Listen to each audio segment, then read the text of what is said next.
শীতের সময় তো আমরা অনেক ধরনের রান্না খেয়েছি বন্ধুরা। আসসালামু আলাইকুম, কেমন আছেন আপনারা? আশা করি ভালোই আছেন। আলহামদুলিল্লাহ আমিও ভালো আছি। আজকে শীতের সময় কচুরলতি রান্না করব, আর এই কচুরলতিটা একটু অন্যভাবে রান্না করব। এখানে কোনো কিছুই দিব না, শুধু আলু দিয়ে রান্না করব। দেখুন বন্ধুরা আমি কেমন করে রান্না করি। আপনাদের যদি ভিডিওটা ভালো লাগলে অবশ্যই আপনারা সাবস্ক্রাইব ফলো করবেন আর আমার পাশে থাকবেন, আমি যেন আপনাদেরকে নতুন নতুন ভিডিও দেখাতে পারি।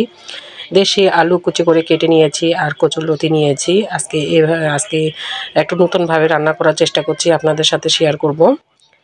এখানে কড়াইয়ের মধ্যে তেল দিয়ে দিলাম। তেল দেওয়ার সময় আর এই সময় শীতের সময় যে দেখুন বন্ধুরা বোম্বাই মরিচ, মানে হচ্ছে লম্বা লম্বা যে মোটা মোটা মরিচ আছে সেগুলো আমি কেটে দিয়েছি। এগুলো কিন্তু ঝাল পরিমাণে কম।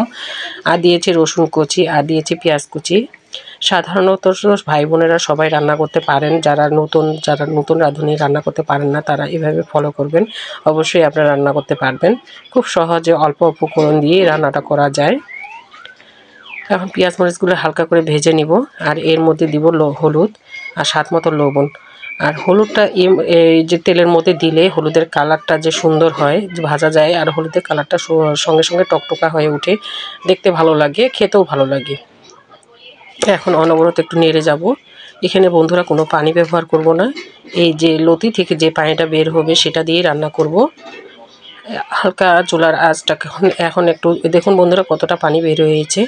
জালটা এখন খুব দ্রুত দিয়েছি আর দিয়ে একদম ঢাকা দিয়ে আমি রেখে দিব। এখন একটু নেড়ে চেড়ে নিচ্ছি।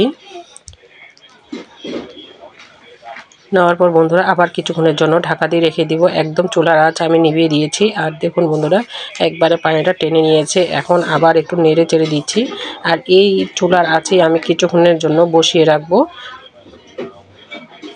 আর এর মধ্যে দিব একটু জিরার গুঁড়া। এই রেসিপিটা হলে আপনারা এক থালি ভাত নিমিশিয়ে শেষ করে দিতে পারবেন, কোনো কিছুই লাগবে না এর সাথে। আপনারা যদি গরম ভাতের সাথে আর এরকম করে একটা নতুন আইটেম করে খেতে চান, খেতে পারেন। বন্ধুরা আপনারা বানিয়ে খাবেন, কেমন হয়েছে আমাদের কমেন্টের মাধ্যমে জানাবেন। আসসালামু আলাইকুম, আপনারা ভালো থাকবেন সবাই।